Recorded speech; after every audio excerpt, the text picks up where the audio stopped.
नमस्कार, स्वागत है आपका कमोडिटी 10 बजे में 10 मिनट के लिए। सबसे पहले बात कर लेते हैं एग्री मार्केट की कि एग्री मार्केट में किस तरह की क्लोजिंग पिछले सत्र में हुई थी। फ्राइडे के सत्र की क्लोजिंग सबसे पहले बता देते हैं, फिर आपके पास ले चलेंगे कि ओपनिंग किस तरह की हो रही है। सबसे पहले बात मसालों से करते हैं। जीरा देखिए 22,550 के नीचे आ चुका है। पिछले सत्र में हमने देखा था 2% की गिरावट इस काउंटर में देखने को मिली थी। जीरा के बाद धनिया की अगर बात करें तो ये है 7,420 के आसपास। यहां पर लोअर लेवल पे थोड़ी बहुत खरीदारी जरूर दिख रही है, लेकिन अभी भी भाव 7400 के आसपास ही बना हुआ है। हल्दी 14,250 के नीचे है। पिछले सत्र में 2.5% की गिरावट, काफी मुनाफा वसूली अब यहां पर भी आ चुकी है। ग्वारगम 9,850 के ऊपर, यहां पर निचले स्तरों से थोड़ी खरीदारी लौटी है। अब देखते हैं ये खरीदारी कहां तक जाती है। ग्वार सीड 5175 के आसपास। पिछले सत्र में यहां भी 2% की तेजी। आज देखना होगा कि ये तेजी क्या अपने अपर बैंड के करीब जाता है कि नहीं। कैस्टर सीड 6300 के आसपास है। यहां पर इंडस्ट्रियल डिमांड ठीक ठाक है। एक्सपोर्ट मांग मार्केट को लेकर अनिश्चितता है, उससे अभी मार्केट दायरे में है। कैस्टर के बाद कॉटन और पाम तेल, इन काउंटर्स पे देखना जरूरी है। पाम तेल 4000 के आसपास ही है। यहां पर सीमित दायरे में अब कारोबार दिख रहा है। बहुत तेजी अब यहां से गायब हो चुकी है। एक मुनाफा वसूली के बाद अब कंसोलिडेट करने की कोशिश कर रहा है। कपास देखिए 1470 के आसपास। आइस कॉटन का भाव 68 सेंट के करीब कारोबार कर रहा है। कपास कली देखिए तो कपास खली का काउंटर है 3000 के आसपास। यहां पर हाजिर डिमांड अभी भी ठीक ठाक यहां पर दिख रही है। आखिरी काउंटर है मेंथा का। मेंथा अगर देखें तो 920 के आसपास है। हल्की तेजी यहां पर दिख रही है। हमारे साथ प्रो इंटेलिजेंट सर्विसेज से दिनेश सोमानी हैं। दिनेश जी, बहुत बहुत शुक्रिया। सबसे पहले हल्दी में सर बताइए, हल्दी की क्या रिपोर्ट है आज की? नमस्कार मृत्युंजय जी। हल्दी में अगर देखा जाए तो अराइवल्स काफी कम है। निजामाबाद 5455 बोरी की अराइवल्स है, लेकिन मराठवाड़ा का जो प्रेशर है ये थोड़ा थोड़ा बढ़ता जा रहा है और प्राइसेस में भी इम्पैक्ट देखने मिल रहा है। एक्सपोर्ट डिमांड भी सुस्त है, डोमेस्टिक ग्राहकी भी थोड़ी कमी है और इसी के चलते हमने देखा 14,000 के अंदर ये हल्दी आ रही है। बट मुझे लगता है 13,700 13,800 ये सपोर्ट जोन है। यहाँ से पुल बैक रैली हमें दोबारा देखने मिलेगी और ऊपर में मुझे लगता है कि 14,500 14,600 दोबारा एक बार रुकावट बनेगी। शॉर्ट टर्म जब तक अराइवल्स का प्रेशर ईज नहीं होता, एक्सपोर्ट डिमांड निकल कर नहीं आती, मुझे लगता है कि 13,700 14,800 ये दायरा मेंटेन करता हुआ नजर आता है। तो हल्दी को लेकर ये आपका व्यू है, लेकिन मैं सर विश्व मोहन हूं, एक बार फिर से आपको रिमाइंड करा देता हूं। चलिए सर, जीरे की बात करते हैं। सर जीरा 22,500 के नीचे आ चुका है। आज 0.25% की गिरावट दिख रही है, जो ताजा भाव है मई कॉन्ट्रैक्ट का। यहां पर क्या लग रहा है दिनेश जी? जी सुमन जी, मुझे लगता है कि जो एक्सपोर्ट डिमांड निकल कर आनी थी, जो बार बार ऐसा लग रहा था कि चाइना जो घटे भाव में आएगा, वो चाइना को जो एक्सपोर्ट डिमांड है वो अभी निकल कर नहीं आ रही है। हालांकि अगर अराइवल्स देखते हो तो 15,000 बोरी की अराइवल्स अभी सिर्फ ऊर्जा मार्केट में है। अराइवल्स थम सी गई है, लेकिन डिमांड निकल कर नहीं आ रही है और इसी के चलते हमने देखा जीरा 25,000 से लुढ़क कर 22,500 के आसपास आया है। बट ये 50% रिट्रेसमेंट है। टेक्निकली 22,500 से बाइंग निकल कर आनी चाहिए। 23,600 का लेवल हमें बहुत जल्द देखने मिल सकता है। 22,000 के नीचे का इसमें स्टॉप लॉस मेंटेन करके बाइंग में बने रहना चाहिए। बाइंग में बने रहे, 22,000 के नीचे का स्टॉप लॉस लगा ले और यहां से रिकवरी की उम्मीद 23,000 के ऊपर फिर से जाने की उम्मीद इनको लग रही है। हल्दी देखिए करीब 2% टूट गई है। धनिया की चाल देखते हैं आज किस तरह की शुरुआत हुई है। करीब आधे % की तेजी है लोअर लेवल पे। अब लोगों को धनिया पसंद आ रहा है। क्या लग रहा है आपको, धनिया में और गिरावट बची हुई है या खरीदना चाहिए? विश्वमोहन जी, फ्रैंकली स्पीकिंग ये ऐसा काउंटर है जो बिल्कुल मेरे समझ से परे है। मैं तो करीब करीब इसमें 7800 7900 के लेवल से कंटिन्यूस बाइंग में ही मेरा व्यू है। बट ये प्राइसेस निरंतर गिरते जा रही है। बट वैल्यू बाइंग के स्टॉक पे जैसे जीरा हमने देखा कि 20,000 के लेवल से 25% तुरंत मिला है। मुझे लगता है 7400 के आसपास का धनिया एकदम वैल्यू बाइंग के तौर पर लिया जा सकता है। मुझे लगता है यहां से घटने में कम से कम 2 रुपया होना चाहिए ज्यादा से ज्यादा और बढ़ने में 4 से 5 रुपया हमें देखने मिलना चाहिए। 7900 के लेवल्स यहां से निकल कर आ सकते हैं। वैल्यू बाइंग के तौर पर निश्चित तौर से बाय किया जा सकता है। तो वैल्यू बाइंग आपको यहां पे दिख रही है धनिया को लेकर। ग्वारसीड ग्वारगम पिछले सत्र की जो तेजी है आज भी कंटिन्यू होती दिख रही है। आधा % अभी शुरुआती कारोबार में दोनों काउंटर मजबूत दिख रहे हैं।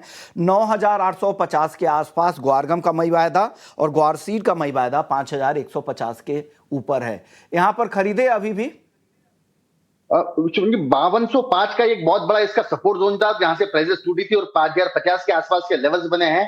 फ्राइडे के सेशन में हमने देखा था कि तेज इसमें मूव आया है, लोगों ने एकदम इसमें खरीदारी का रुख बनाया था। बट ये 5210 से ऊपर अगर चलता है ग्वार तो ही इसमें बाय करे, नहीं तो मेरे हिसाब से अवॉइड करने वाला काउंटर बन चुका है। 5210 के ऊपर इसमें नई चाल नई रेंज निकल कर आ सकती है, तब तक के लिए स्टे अवे मेरा एडवाइस। ओके, तो ग्वार को लेकर ये व्यू आ गया है। कॉटन केक यहाँ पर आज हल्की मुनाफा वसूली है, 2,965 के आसपास, %0.5% की गिरावट। क्या करे कॉटन केक में सर? इसमें 2930 बहुत ही बढ़िया सपोर्ट है और मुझे लगता है कि 3030 एक रेजिस्टेंस जोन है। तो यहां से अगर कई 2970 के 2930 बहुत बड़ा सपोर्ट जोन है, तो 2970 के अराउंड बाय करना चाहिए। 2930 का स्टॉप लॉस मेंटेन करके अपसाइड मुझे लगता है कि 3030 3080 के लेवल्स हमें देखने मिल सकते हैं। ये थोड़ा स्ट्रॉन्ग काउंटर मुझे स्ट्रॉन्ग लगता है अन्य काउंटर के मुकाबले। ओके, ये आपको स्ट्रॉन्ग काउंटर लग रहा है। कैस्टर कैसा दिख रहा है? 6,300 के आसपास, आज हल्की तेजी है यहाँ पे। मुझे लगता है यहाँ 6270 मई कॉन्ट्रैक्ट कैस्टर सीट बाय करने का अच्छा अवसर रहना चाहिए। 6420 के लेवल से दिखा सकता है। 6290 का इसमें स्टॉप लॉस मेंटेन करके 6190 का स्टॉप लॉस मेंटेन करके मौजूदा सर करंट लेवल पर भी इसमें बाय किया जा सकता है। ओके, चलिए ये तो बात हो गई एग्री मार्केट की। ज्यादातर काउंटर्स पे आपने अपनी राय दे दी है। अब बात करते हैं नॉन एग्री मार्केट की। शुरुआत सोने के साथ करते हैं। $3300 के आसपास कॉमिक्स आ चुका है। 95,000 रुपए के नीचे सोना आ गया है घरेलू बाजार में। क्या करना चाहिए? खरीदें, रुके, या अक्षय तृतीया के लिए रुक जाएं? अभी कल खरीदारी, परसों खरीदारी करें? कॉमेक्स के चलते अगर हम लेवल देखते हैं तो 3370 एक बड़ा रेजिस्टेंस जोन बन गया है और डाउन साइड मुझे लगता है कि 3260 ये लेवल बहुत बड़ा सपोर्ट जोन है। तो एक 110 पॉइंट का जो दायरा है ये बहुत बड़ा दायरा कर सकते हैं, लेकिन वोलेटिलिटी को देखते हुए लगता है ये दायरा मुझे लगता है 2-4 दिन में ट्रेड करता हुआ नजर आता है। मुझे लगता है कि 9400 एक बहुत ही बड़ा सपोर्ट लेवल बन गया है एमसीएक्स में और 95,600 एक रेजिस्टेंस जोन है। यहां से अगर थोड़ा सा 150-200 रुपया बढ़ता है तो आई थिंक अराउंड 95,170 ये लेवल सेलिंग का लेवल बनना चाहिए। डाउनसाइड मुझे लगता है कि 94,700 94,400 ये लेवल दिखा सकता है।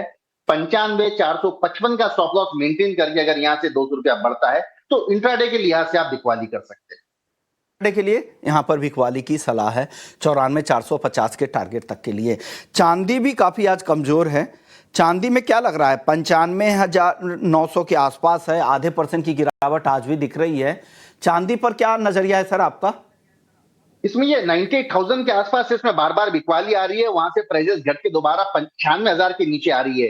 तो मुझे लगता है 95,400 एक बहुत बड़ा सपोर्ट जोन है। 95,400 का लेवल मद्देनजर रखते हुए इसमें बाइंग की जा सकती है। 95,400 का स्टॉप लॉस मेंटेन करें। ऊपर में मुझे लगता है कि 96,800 का लेवल ये दोबारा दिखा सकता है। क्रूड में आज तेजी %0.5% की, 5,425 के आसपास एमसीएक्स क्रूड है। ऑप्शंस में कई मौके दिख रहे हैं सर आपको? जी बिल्कुल, क्रूड में कोई ना कोई फैक्टर आ रहा है, कोई ना कोई न्यूज ऐसी आ रही है जो प्राइसेस को थोड़ा थोड़ा ऊपर पुश कर रही है।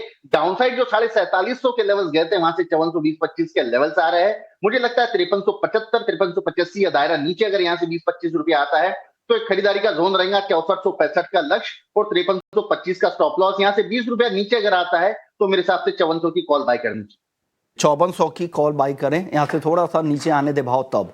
नेचुरल गैस करीब 1.5% की तेजी आज दिखा रहा है। किस साइड का ट्रेड ले? ऑप्शंस में कोई ट्रेड हो तो बता दीजिएगा सर। एनजी में जी बिल्कुल, 268 269 मुझे लगता है कि ये लेवल बाय करने का लेवल होना चाहिए। यहाँ से 282 के अपसाइड पोटेंशियल मुझे नजर आते हैं।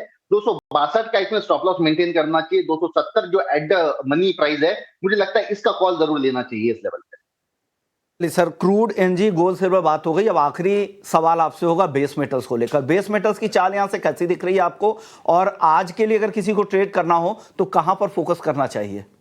जी मुझे लगता है उस्मान जी, जिंक और एल्यूमिनियम तो बहुत सुस्त काउंटर हो गए हैं। यहाँ पर खरीदारी या बिकवाली की सलाह भी बनती नहीं अनलेस एंड अनटिल कोई मूवमेंट आता है या कोई ट्रिगर पॉइंट इसमें आता है। कॉपर मुझे जरूर लगता है कि जो मई का कॉन्ट्रैक्ट है वो 846 और 858 यह दायरा अभी मेंटेन कर रहा है। अगर जो नेक्स्ट कॉन्ट्रैक्ट है मई वाला कॉन्ट्रैक्ट अगर 854 के आसपास इसमें बिकवाली करे 858 के स्टॉप लॉस से 846-47 के लेवल से नीचे दिखा सकता है। रेंज बाउंड एक्टिविटी है लेकिन इंट्राडे और स्टॉप लॉस के हिसाब से ट्रेड किया जा सकता है।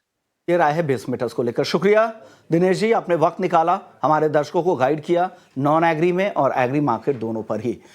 लेकिन चलिए आपको बता दें कि कल यानी 29 अप्रैल को शाम 3:30 बजे से लगातार हम आपके लिए लेकर आएंगे गोल्ड महाकुंभ, जहां पर गोल्ड में इन्वेस्टमेंट के तमाम विकल्पों पर चर्चा होगी और आपको बताए जाएंगे कौन से विकल्प इस मौके में आपके लिए सबसे ज़्यादा फायदेमंद है।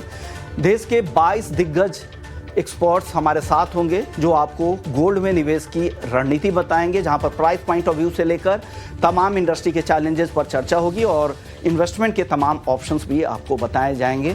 तो आप ज़रूर देखिएगा गोल्ड महाकुंभ कल 29 अप्रैल को 3:30 बजे से लगातार सिर्फ ईटी नाउ स्वदेश पर। सोने में निवेश की करेंगे बात।